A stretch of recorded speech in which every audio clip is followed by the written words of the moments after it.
Donc, oups, tout va bien.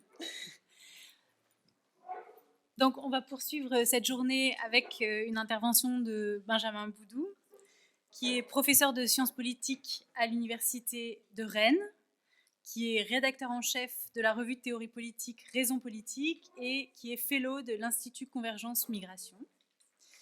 Il est l'auteur de Politique de l'hospitalité, une généalogie conceptuelle, chez CNRS Éditions en 2017, paru chez CNRS Éditions en 2017, et Le dilemme des frontières, éthique et politique de l'immigration, aux éditions de l'EHESS en 2018.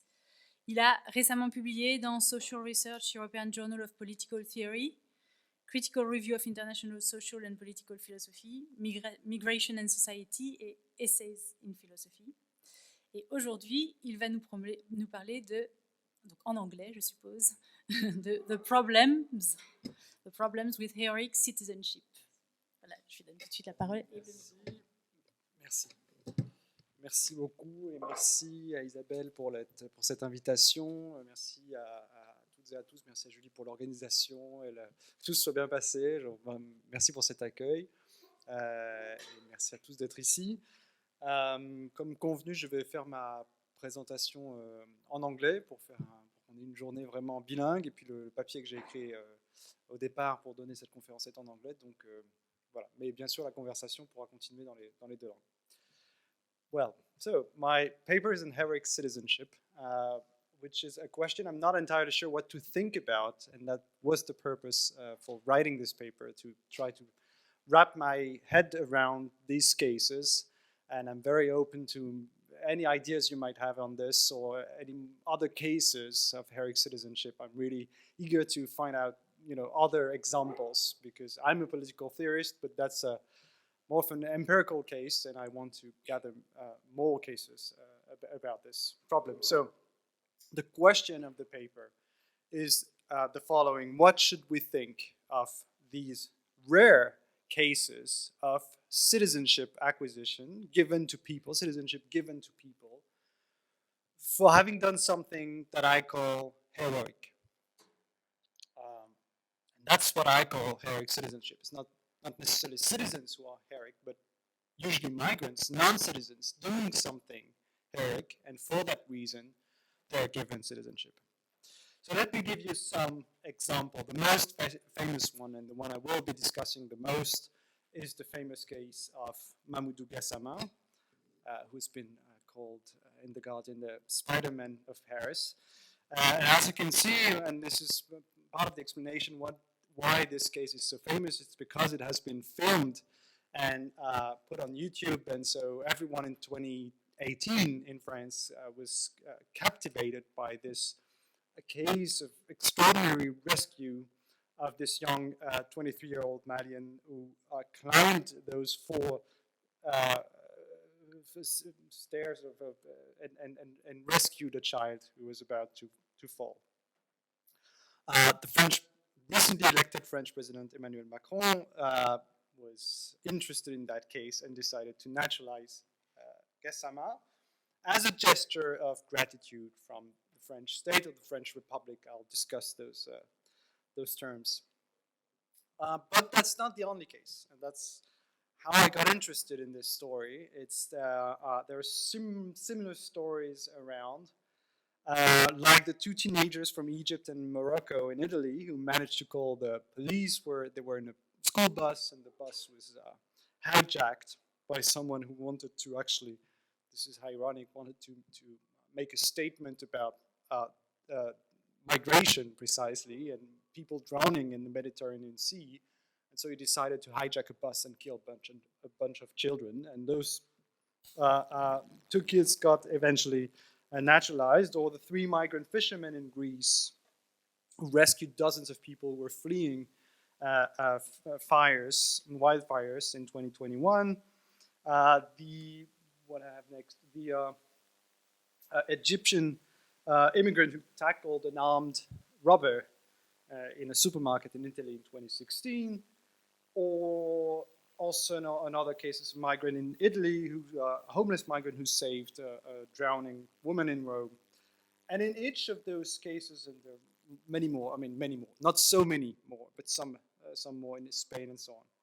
And in each of these cases, fast-track citizenship, long-term residence, or immediate naturalization were offered as a reward for an exceptional act of bravery.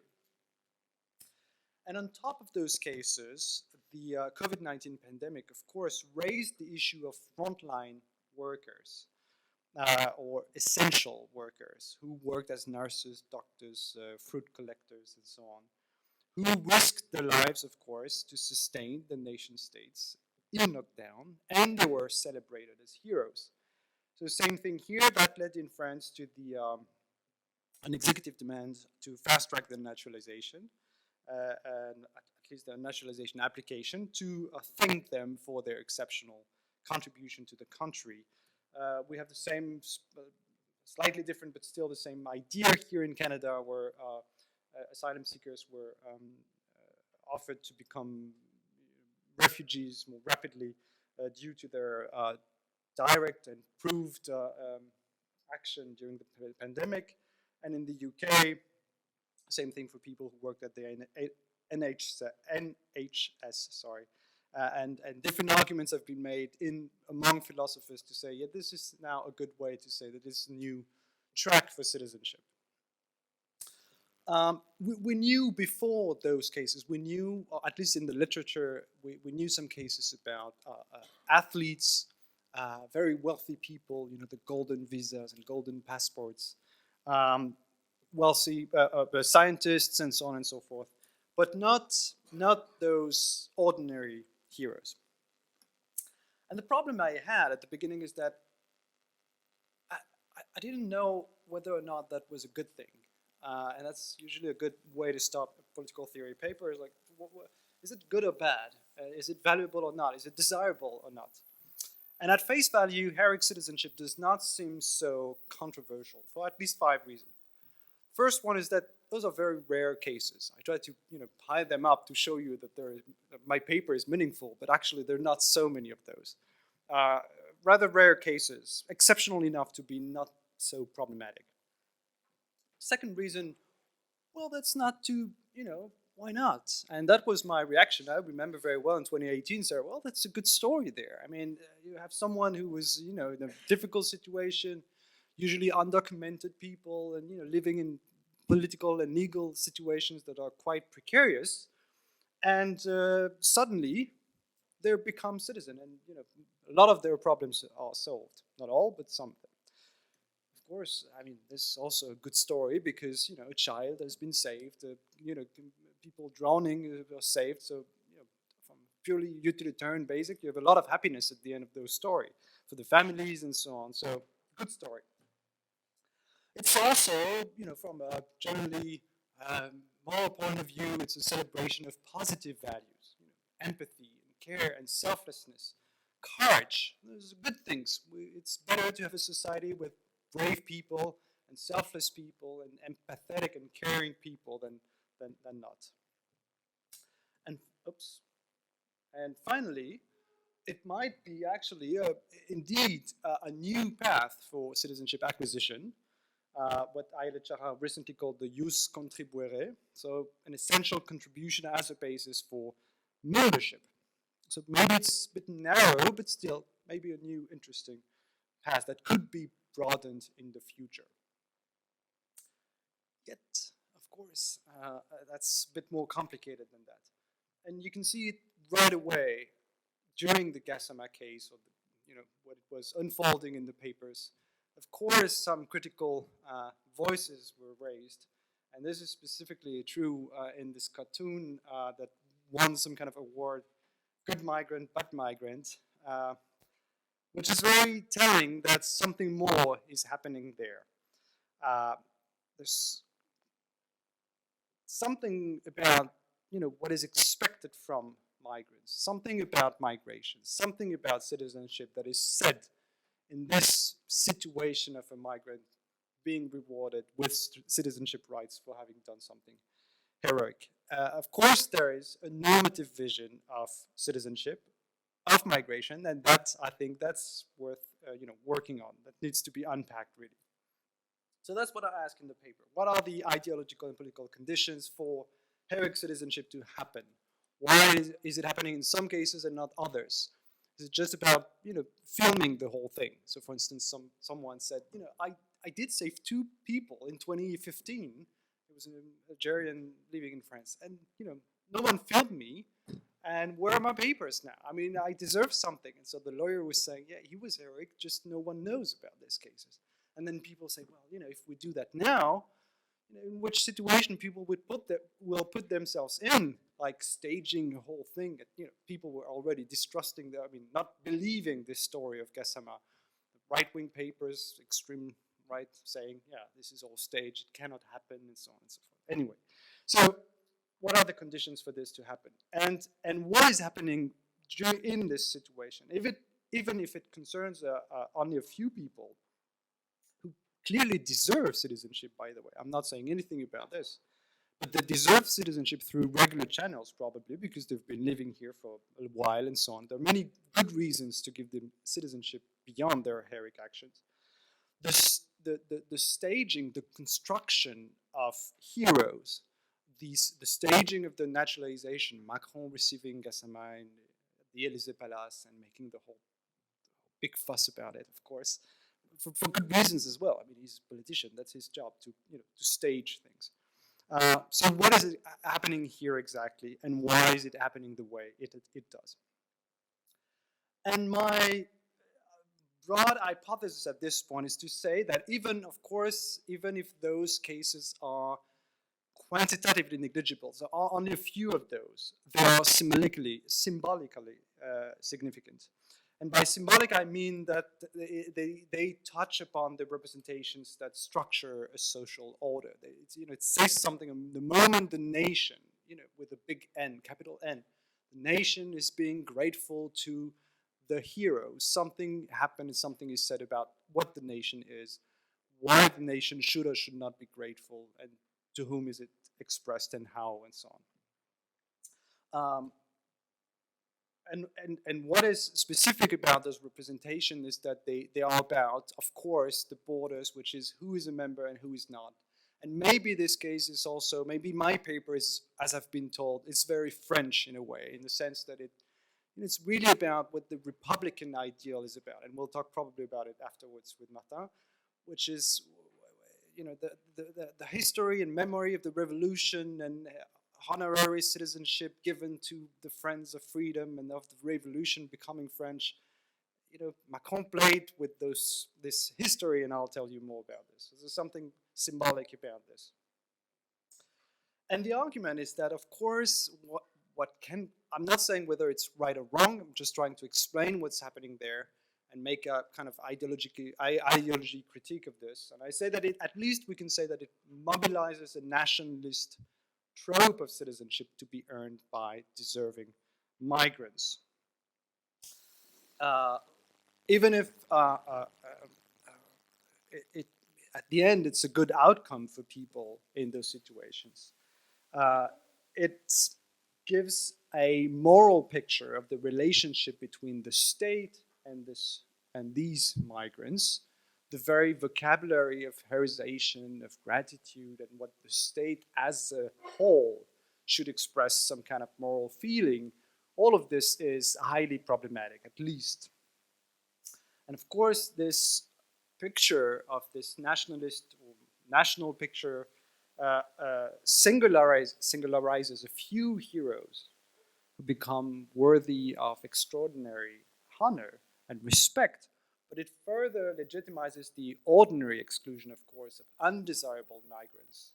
And it shows very clearly the arbitrariness of this situation, of the sovereign power. The fact that Macron is staging himself as the head of the executive power here says something about sovereignty. It's an act of sovereign power over non-citizens, like old stories of grace and all this old power of the sovereign here. So it's at least there's all this there, and I want to unpack this argument more precisely.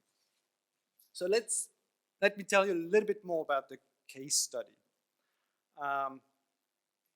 I'll skip maybe a little bit in the second part, but here you are. So you have the recently elected President Macron, congratulates Gassama, offered him, not directly, but said, call my services and I'll make everything happen so you become French. And he suggests Gassama to come into the Paris Fire Brigade because the firefighters, they are everyday heroes and you are one. So here are a few quotes that I've been looking through in the press conferences, so on and so on. So Macron is saying to Gassama, now you have a huge responsibility. You became an example. It's normal for the nation to be grateful because you did something exceptional. But I want you to understand that we're making an exception. I'll come back to this question of exception. But I don't want to be demagogical and say that we're going to do this every day. And at the following press conference, Macron gave a little bit more justification for this reward. France has always had this policy of celebrating exceptional acts by knowing how to recognize these merits to gain access to nationality and sometimes to the greatest responsibilities. I don't compare this young man to them, but look, Jefferson, Garibaldi, not many countries have had that. This justifies an exceptional decision. Having said that, an exceptional act does not make a policy. So again, this kind of memory or history of France that is really mobilized here by Macron. A lot of tweets, a lot of communication, of course. And so Gassama was eventually naturalized following Macron's demand in accordance to Article 2119 of the Civil Code, saying that a foreigner who has rendered exceptional services to France or whose naturalization is of exceptional interest to France may be naturalized without the requirement of a residence period, which was the case. So he did receive his naturalization during a little ceremony and so on. And the Council of State, who was supposed to ratify the whole thing, recalled Gassama's, I quote, act of great, do I have this? Act of great bravery, which exemplifies some of the values that help bind members of the national community together: courage, selflessness, altruism, etc.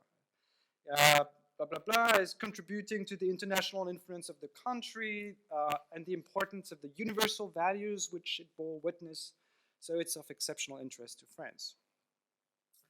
So I will come back to those questions. I just want to put that here for the moment and not going into a bit more detail, and then try to reconstruct what I think is at stake here and why I think it's very interesting.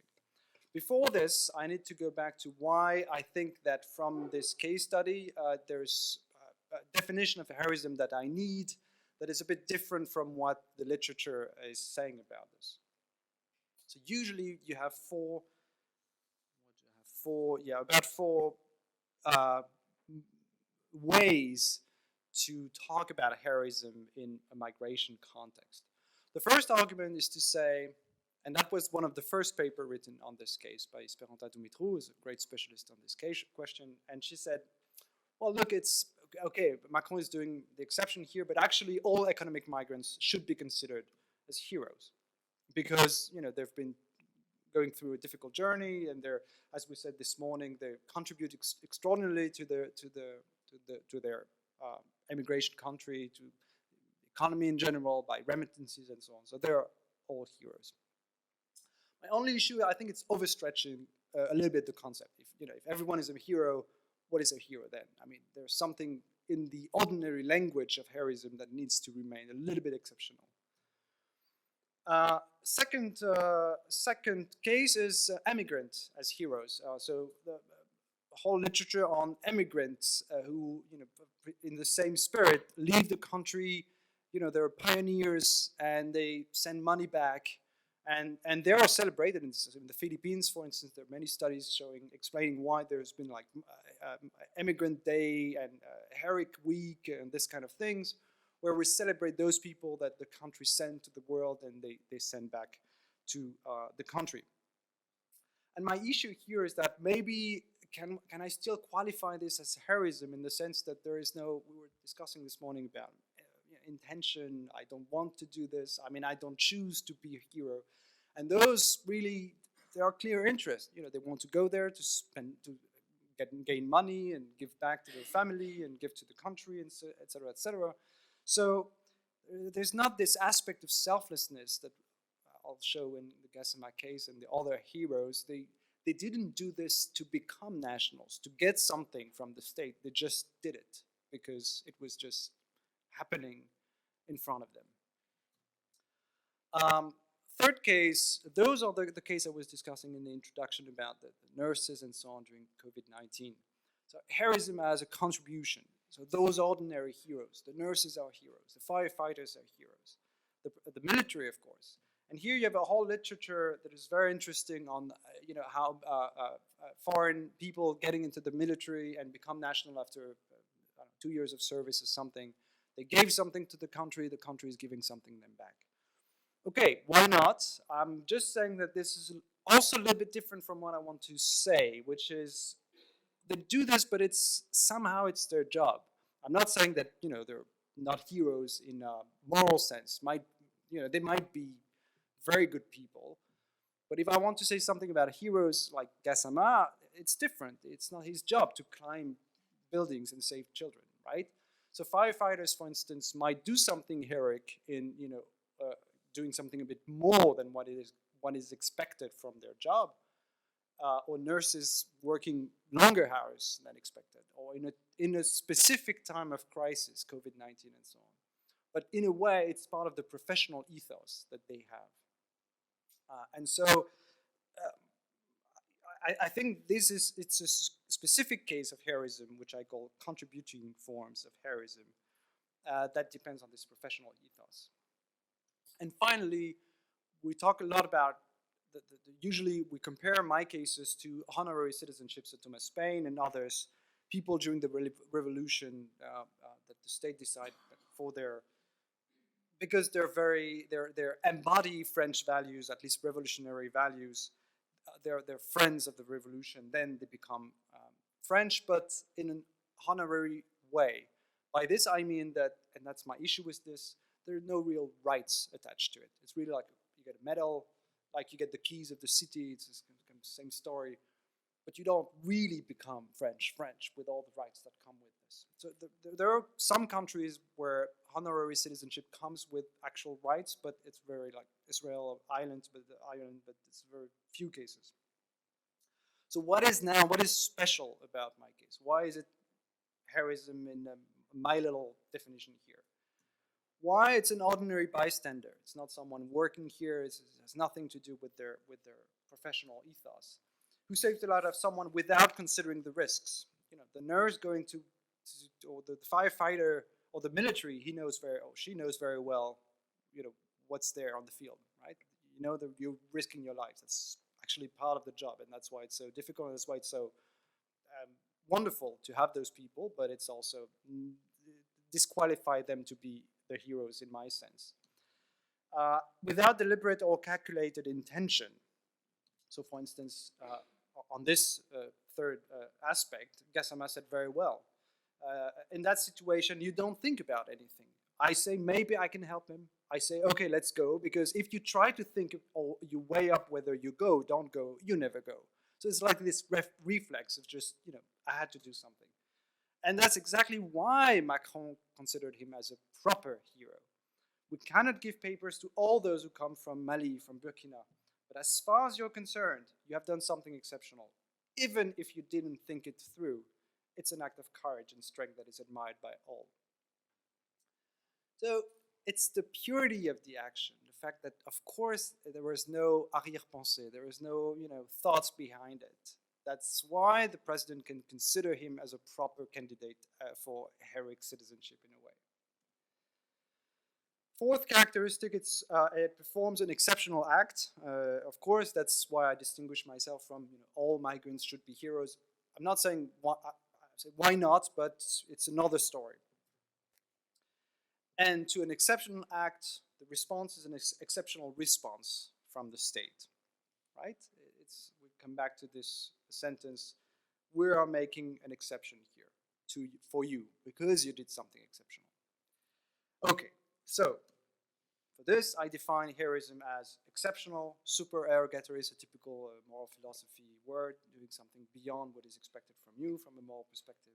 Exceptional, risky acts of altruism.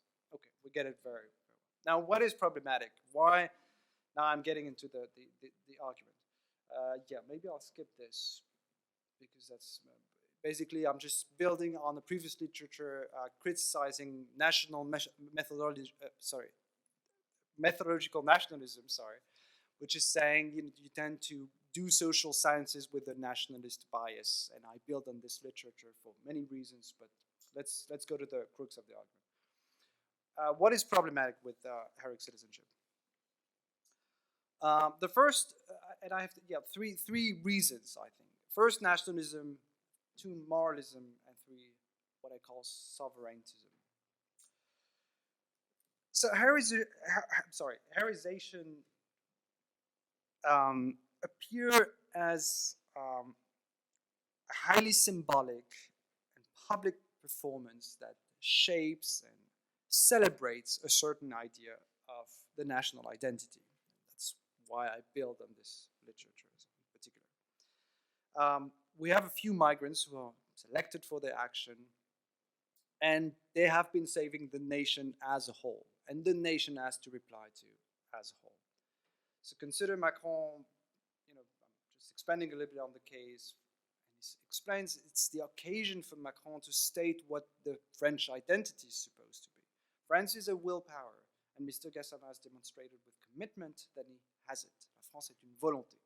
And I'm not sure volonté how to translate this, but and Benjamin Griveaux, who was the spokesman of the government at the time, this act of immense bravery, faithful to the values of solidarity of our republic, must open the doors of our national community to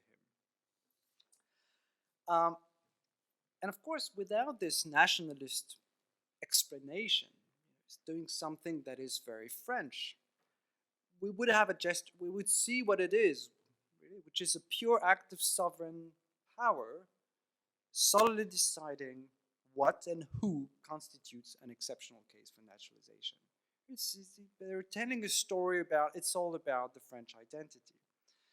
And it's interesting to see that here, heroic citizenship appears as a reward for having demonstrated certain qualities of Frenchness, right? It's solidarity and willpower. So the nation here kind of recognizes its own. Gassama had this quality, and he displayed these qualities by the act. Acting as a hero means acting as a French person, of course.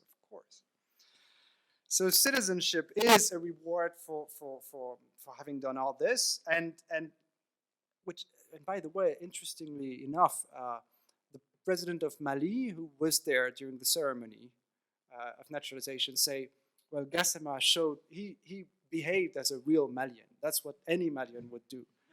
So it's not typically French, it's typically nationalist. Every nation wants to say, no, that's our national identity that is displayed here. So, of course, this falls very well in this critique of methodological nationalism, because it constitutes the nation as a whole, the people as a unity with a set of values, a homogeneity of the body politic that has been helped by a foreigner who is now worthy of assimilation. So that's the nationalism story. Moralism now.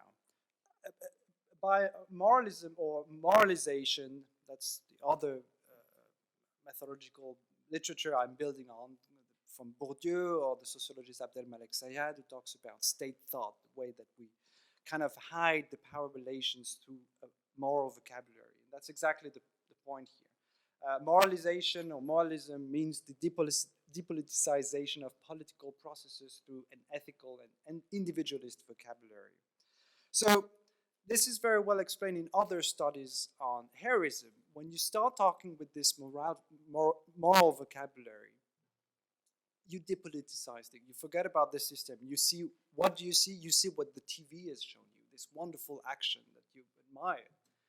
So for instance, Murphy on heroic citizenship in other contexts says this very well about Rosa Parks and those wonderful people. Parks as heroic citizen is perhaps not a myth without value. Her example, so you remember the Rosa Parks affair, has served as an inspiration for millions of Americans. However, the exclusions made in the narrative portrayal of her citizenship undermine the importance of collective action, strategies of political agency, and collaboration with associations which support active critique and contestation of systemic problems. So it's all about personal and private and conciliatory form of public discourse. So you have the hero and you forget about the politics behind it, right?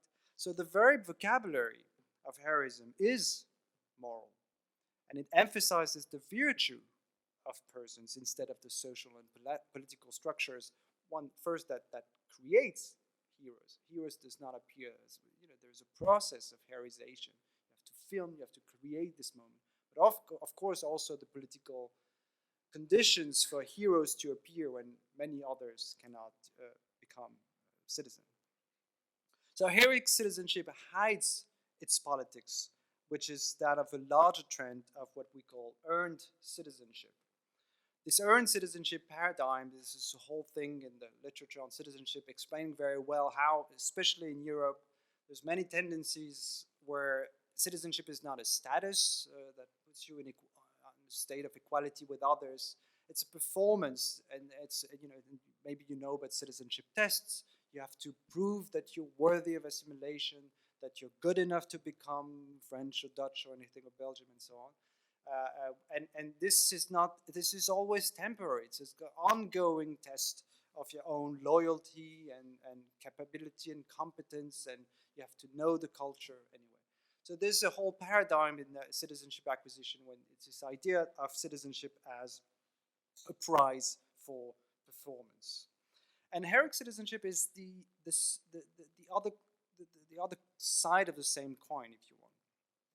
It goes hand in hand with this idea that citizenship is a prize. It's not a right. And the interesting thing, this is particularly visible for me when you observe the extreme right reactions to the case, where Salvini and we'll see Le Pen just behind it. So Salvini with the two young boys who saved the bus, they said, yeah, he agreed to give them permanent residence permits for the heroes, but the villain, which was the bus driver, Senegalese with Italian citizenship. So we know this rhetoric, there's a fake citizen. And same thing with Marine Le Pen. Marine Le Pen said, which is quite surprising maybe, but this young man, Gassama, did a heroic act and probably deserves French nationality. Yet, she adds, at the same time, all those who are on our territory, who benefit from a residence permit and who commit crimes and misdemeanors, should de facto be deprived of their right to stay and be deported to their country of origin. So that, of course, this is very interesting to me because this whole moral discourse about citizenship is only the other side of the coin of if citizenship is a prize that you can gain, well, it's something that can be taken back. So this idea of citizenship as being temporary and just a prize for heroic action, of course, if you do something that is considered as a bad action, then you lose your citizenship rights. So citizenship stripping and heroic citizenship, I believe, belong to the exact same tendency in citizenship acquisition in Europe, at least. And that's for many, many normative and political reasons, citizenship stripping is, citizenship deprivation is very problematic. Finally, sovereigntism. The idea here is that heroic citizenship reveals something, and that may be the very French aspect of it. Not sure about this, but it reveals the sovereigntism that I define as the ideology legitimizing an executive privilege, so decision made by the executive power. It's legal. Macron is not doing something illegal, but it's usually unencumbered from the usual justifications that are required for any action by the executive power, demand of democratic justification. This is the president with the capital P doing something that only the president can do, a fait du prince, as I was calling it, modern fait du prince. So very reminiscent of, as I was saying, ancient practices of grace and gift and pardon and so on. The state is doing this, it's reinforcing its power, saying I'm remaining completely deaf to the many legitimate claims by would-be citizens by being merciful to the deserving few who risk their lives. So it's an individual decision here who comes, of course, with a certain degree of arbitrariness, but that's the exceptional act rewarding the exceptional decision rewarding the exceptional act. And of course, and the critiques were right on this at the very beginning, it's l'arbre qui cache la forêt, as we say in French. All right, it's just, of course, one exception. What about the others? And this sovereigntism of saying that's the sovereign who decides. With this majesty, he decides whether or not to accord his mercy to some is, of course, a way of saying it doesn't hide the xenophobic discourses that we might have, or at least the political and legal struggles that are still existing for would-be citizens. Okay, kind of ritual sovereignty, that's the story. And of course, in more sociological interpretation of this, I would say that it's this very symbolic and public display of grace and of virtue and so on creates a form of ritual transgression of the borders, of the border of the demos, of the border of the nation.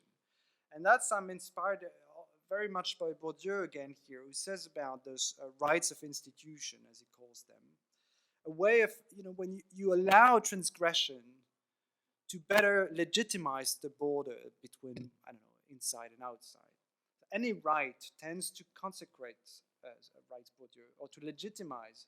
That is to say, to ignore as arbitrary and to recognize and legitimate, natural, an arbitrary limit.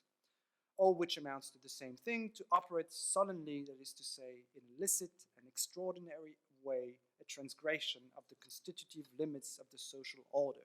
What Boudou is saying very simply is, of course you have a border, you want to make it natural, so you might need to organize a ritual transgression of the border to say, it has been exceptionally transgressed. It's possible to transgress it, but it has to remain an exception. This whole discourse that we saw in Macron is a way of re-legitimizing the border of French and all the others, of citizens and non-citizens.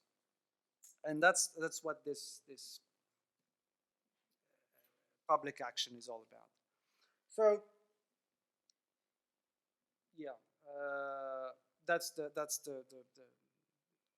end of the argument. The social, legal, and political border between citizens and non-citizens is re-legitimized and naturalized, as it is exceptionally crossed by heroic individuals. Not all of you can be heroes. Only a few of them will become heroes under the authority, of course, of the highest political figure. So in conclusion, I'm just, two ideas that might be missing in the paper. Maybe many more things will be missing, I'm sure. But the question has been why it has been so memorable, and I think we need to investigate in this case, even if it's, at the end of the day, I might say, why not? Why not having those rare moments of national celebration of migrant heroes? It's also a good, new ways of representing migrants, which can be many good reasons why it might be interesting. But still, just two issues that might be missing. The issue of gender. When we talk about heroes, we talk about male heroes usually. Nurses might be usually nurses, women, and those are ordinary heroes. But the extraordinary heroes are usually males. And that, for me, of course, it's a point d'interrogation when we talk about these moral virtues. They are, historically and intellectually speaking, they are always gendered. And of course, the issue of race. So this has been raised at the beginning of the case also. The pictures and Macron, this kind of colonial paternalism of the way Macron speaks to Gassama is a bit ambiguous, to say the least. And there is this form of course, we recognize the migrant heroes when it fits with some of the many stereotypes France, for colonial historical reason, might have towards black people, which is, of course, it's in the display of strength that the black man can be recognized by the Republic. So some papers were making this argument that it's reenacting an old colonial trope of heroization of non-white people in the Republic when they display the virtues of the body and not of the mind. So that might be an issue that I'm missing. I'm just putting this in the conclusion, saying I'm aware that might be an issue. I'm not sure what exactly to do with those, but at least I try to acknowledge that, that it's part of the story. Yeah, thank you very much.